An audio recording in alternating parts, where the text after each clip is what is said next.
नमस्कार रसिक श्रोते हो. मी केदार केसकर आपल्या सगळ्यांचं सेंटर स्पॉटच्या या भागामध्ये खूप खूप स्वागत करत आहे. सौ योजनगंधा जोशी लिखित गीत रामायणातील गीतांचं रसग्रहण आपण सध्या बघत आहोत. आजच्या या भागामध्ये भूवरी रावण वध झाला या गीताचं रसग्रहण आपण बघणार आहोत. तर सुरू करूया.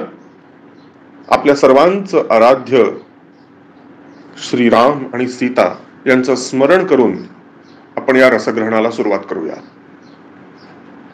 श्रोते हो, आज का निष्फल होती बाण हे श्रीरामांसारख्या समर्थ वीराच्या तोंडचे उद्गार ऐकून इंद्र सारथी मातली किंचित हसला आणि म्हणाला, प्रभू, असे न समजल्यासारखे काय बोलत आहात? त्याच्या वधाकरिता पितामह अस्त्राचा प्रयोग करा.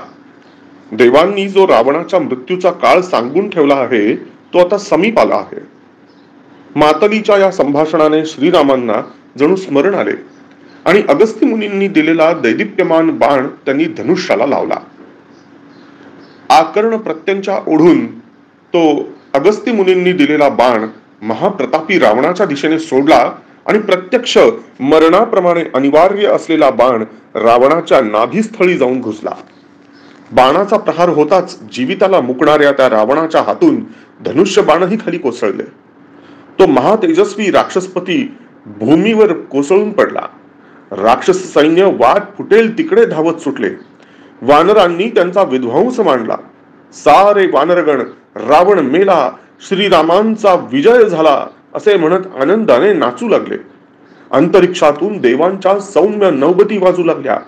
रामांच्या रथावर स्वर्गातून पुष्पवृष्टी होऊ लागली. अप्सरा आणि गंधर्व यांचे विजय गीत कानी येऊ लागले. ते अत्यंत हर्षभरीत स्वरात गाऊ लागले. देव हो, बघा रामलीला, भूवरी रावण वध झाला. दाही दिशांची मुखे उजळली, कंपरहित ती अवनी झाली. दाही दिशांची मुखे उजळली, कंपरहित ती अवनी झाली. रवी प्रभेते स्थिरता आली, पातली महद्भाग्य वेला. भूवरी रावण वध झाला, भूवरी रावण वध झाला. श्रोते हो, रावणाच्या अनन्वित अत्याचाराने संपूर्ण त्रैलोक्य ग्रासून गेलेले होते. श्रीरामांसारखा सामर्थ्यवान महायोद्धाही काही काळ त्याच्या समोर हतबल झाला होता. ते पाहून दाही दिशांची मुखे निस्तेज झाली होती. युद्धाची भीषणता इतकी होती की पृथ्वी थरथर कापत होती. सूर्य ही अस्थिर होऊन ढगांच्या मध्ये अडकून पडला होता. तोही निस्तेज झालेला होता. पण देव हो, श्रीरामांची अगाध लीला पहा. त्यांच्या महाप्रतापी बाणाने रावणाच्या नाभीस्थानी अचूक वेध घेतलेला आहे आणि सर्वांना ग्रासून सोडलेला रावण आज स्वतः भूमीवर निष्प्राण होऊन कोसळलेला आहे. आता संपूर्ण त्रिखंड हर्षोल्लासित झालेले आहे. आज रावणाचा वध होऊन अखिल सृष्टी एका भयानक राक्षसाच्या त्रासातून मुक्त झालेली आहे. ही एक अत्यंत महत्भाग्याची वेळ आहे असे अत्यंत आनंदित होऊन देव अप्सरा म्हणत आहेत. त्या पुढे म्हणतात, साधू साधू वच वदती मुनिवर, छेडू लागले वाद्य किन्नर. साधू साधू वच वदती मुनिवर, छेडू लागले वाद्य किन्नर. प्रमोद उसळे भूलोकावर, प्रमोद उसळे भूलोकावर. सुरांचा महारिपू मेला, भूवरी रावण वध झाला, भूवरी रावण वध झाला.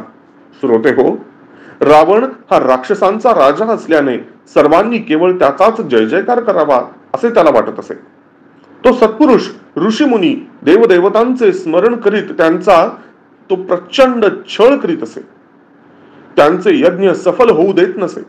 त्यामुळे रावणाच्या या छळाने ऋषीमुनीही त्रासून गेले होते, ग्रासून गेले होते. परंतु आज श्रीरामांच्या हातून त्याचा वध झाला आणि सर्व ऋषीमुनींची त्याच्या त्रासातून सुटका झाली आहे. सर्व ऋषीमुनी हर्षभरित होऊन आनंदाने साधू साधू असे म्हणत श्रीरामांचे कौतुक करत आहेत.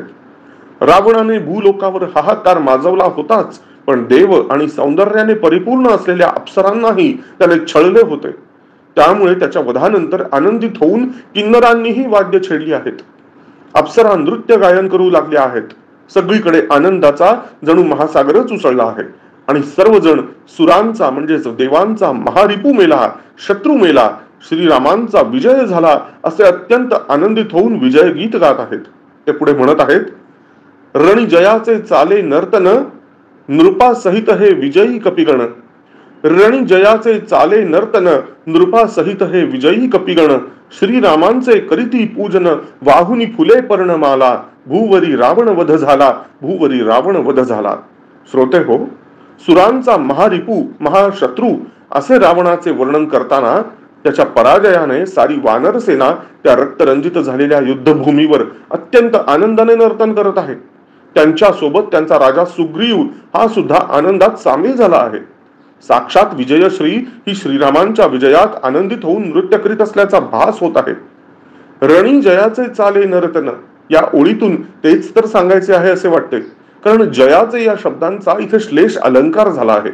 जयाचे म्हणजे विजयाचे असेही म्हणता येईल आणि जयाचे म्हणजे ज्यांचे असेही म्हणता येईल. परंतु काहीही म्हटले तरी भाव मात्र अगदी एकच आहे आणि तो म्हणजेच विजयाचा अतिव आनंद. असे हे आनंदित झालेले कपिगण आपल्या राजासह सुग्रीवासह श्रीरामांच्या चरणांचे पूजन करत आहे. त्यांना फुले आणि पर्णमाला वाहत आहे. श्रीरामांच्या नावाचा सर्वत्र जय जयकार करत आहे आणि गंधर्व या सर्व आनंद उत्सवाचे वर्णन करताना हर्षभरीत होऊन पुढे म्हणत आहेत. जय जय बोला उच्चरवाने कल्पतरूंची फेका सुमने, जय जय बोला उच्चरवाने कल्पतरूंची फेका सुमने, फेका रत्ने मणिभूषणे, जयश्री लाभे सत्याला, भूवरी रावण वध झाला, भूवरी रावण वध झाला. श्रोते हो, वनांमध्ये राहणारे हे कपिगण जेव्हा आपल्याकडे कोणतीच अनमोल द्रव्ये नसताना सुद्धा फुले पर्णमाला वाहून श्रीरामांची पूजा करतात, त्यांचा जय जयकार करतात, तेव्हा गंधर्व देव अप्सरांना म्हणतात की सर्वांनी उच्चरवाने श्रीरामांचा जय जयकार करा. स्वर्गातील कल्पतरूंच्या फुलांची आकाशातून त्यांच्यावर वृष्टी करा. आपल्या जवळील अनमोल रत्ने भूषणे त्यांच्यावर आकाशातून उधळा. कारण आज सत्यवचनी असलेल्या प्रभू श्रीरामांचा विजय झालेला आहे. एखाद्या ग्रहणाप्रमाणे ग्रासून गेलेले हे त्रिभुवन आज रावण नामक महाशत्रूच्या त्रासातून मुक्त झालेले आहे. काळजीचा भीतीचा काळोख संपुष्टात येऊन आनंदाचा प्रकाश सर्वत्र पसरू लागलेला आहे. तेव्हा या आनंदात आपणही सामील होऊ आणि उच्च रवाने श्रीरामांचा जय जयकार करू असे गाताना ते पुढे म्हणतात. श्याम राम हा धर्मपरायण, हा चक्रायुध श्री नारायण. श्याम राम हा धर्मपरायण, हा चक्रायुध श्री नारायण. जगदुत्पादक त्रिभुवन जीवन, जगदुत्पादक त्रिभुवन जीवन, मानवी राम रूप ल्याला, भूवरी रावण वध झाला, भूवरी रावण वध झाला. श्रोते हो, श्री राम प्रभू म्हणजे साक्षात श्री विष्णूंचा अवतार. तो श्यामवर्णी आहे, अगदी निळ्या शार आकाशासारखा किंवा अथांग निळ्या सागरासारखा. या दोघांनीही श्रीरामांचाच रंग जणू धारण केलेला आहे आणि त्या रंगासोबतच त्यांचे विशाल अथांग स्वरूप प्राप्त केले आहे. असे हे श्यामवर्णी राम प्रभू हे अत्यंत धर्मपरायण आहेत. हे साक्षात प्रभू असल्याने अधर्माचा नाश करण्यासाठीच त्यांचा अवतार झालेला आहे. आपल्या अंगुलीवर चक्रायुध धारण केलेले ते प्रत्यक्ष श्री नारायण आहेत. या जगाचे उत्पादक, संपूर्ण त्रिभुवनामध्ये चराचरामध्ये आत्मरूपाने वास करणारे ते त्रिभुवन जीवन आहेत. परंतु अधर्माचा नाश करण्यासाठी त्यांनी रामरूपी मानवी अवतार घेतलेला आहे. अशा विष्णू स्वरूप श्रीरामांचा जय जयकार असो असे म्हणत गंधर्व आणि अप्सरा पुढे गात आहेत. हा उत्पत्ती स्थिती लयकारक, पद्मनाभ हा त्रिभुवन तारक. हा उत्पत्ती स्थिती लयकारक, पद्मनाभ हा त्रिभुवन तारक. शरण्य एकच खल संहारक, शरण्य एकच खल संहारक. आसरा हाच ब्रह्म बोला, भूवरी रावण वध झाला, भूवरी रावण वध झाला. श्रोते हो, श्री विष्णू हे प्रथम पुरुष आहेत, पूर्ण पुरुष आहेत. त्यांच्याच नाभी कमलातून ब्रह्मदेवांची निर्मिती झाली आहे, जे सृष्टीचे निर्माते म्हणून ज्ञात आहेत. ब्रह्मदेव हे उत्पत्ती करणारे दैवत, विष्णू हे जगताचे पालनहार, तर शिव म्हणजे सृष्टीचा संहार करणारे दैवत म्हणजेच मृत्यूची देवता. या तीनही स्थिती जीवसृष्टीसाठी अत्यंत महत्वाच्या आहेत. या सर्वांना नियंत्रित करण्याचे कार्य श्री विष्णूंचे आहे. त्यांच्या नाभीमधून कमला स्थित ब्रह्माचा जन्म झाला म्हणून त्यांना पद्मनाभ असे म्हणतात. जो अखंड पृथ्वीचा तारक आहे, जे अनन्य भावाने त्याला शरण जातात, त्याला हृदयाशी धरणारा आणि दुष्टांचा पापांचा खलांचा संहार करणारा आहे. अशा या श्री विष्णूंनी पृथ्वीच्या रक्षणार्थ आतापर्यंत मत्स्य, कुर्म, वराह, वामन, नरसिंह, परशुराम असे 6 अवतार त्या त्या काळी घेतले होते आणि या त्रेतायुगात हा रामरूपी 7वा अवतार त्यांनी धारण केलेला आहे.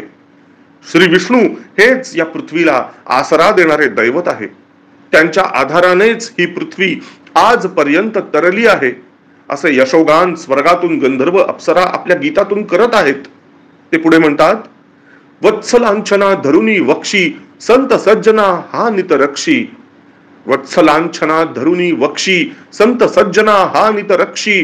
हा सत्याच्या सदैव पक्षी जाणतो हाच एक याला. भूवरी रावण वध झाला, भूवरी रावण वध झाला.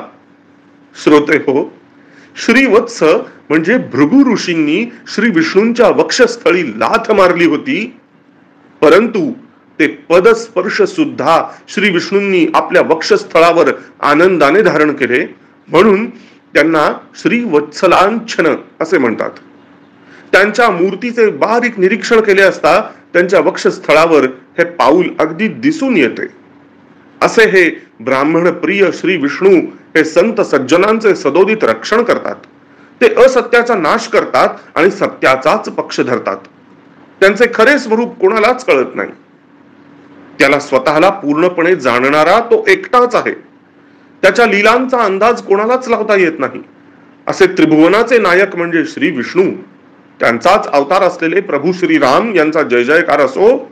असे गाताना ते पुढे म्हणतात, हा श्री विष्णू कमला सीता स्वये जाणता असून नेणता. हा श्री विष्णू कमला सीता स्वये जाणता असून नेणता. युद्ध करी हे जगता करिता दाखवी अतुल राम लीला. भूवरी रावण वध झाला, भूवरी रावण वध झाला.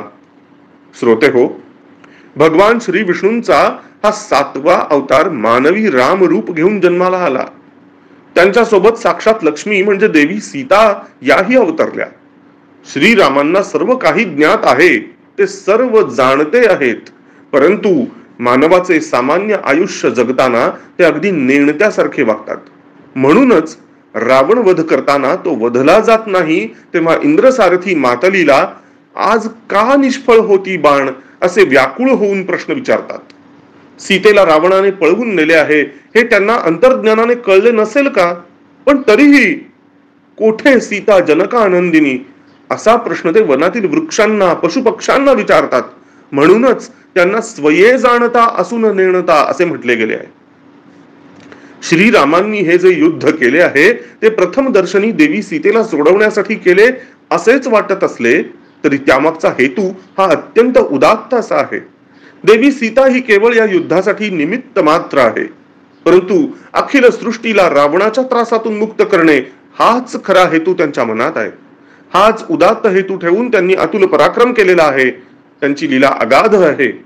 अशा प्रकारे श्रीरामांच्या या विजयाचे वर्णन देव अप्सरांनी कुठेही न थकता मोठ्या उत्साहाने केले आहे. श्री सीतारामचंद्रार्पणमस्तु. जय जय रघुवीर समर्थ. जय श्रीराम. जय सीता मैया. जय हनुमान.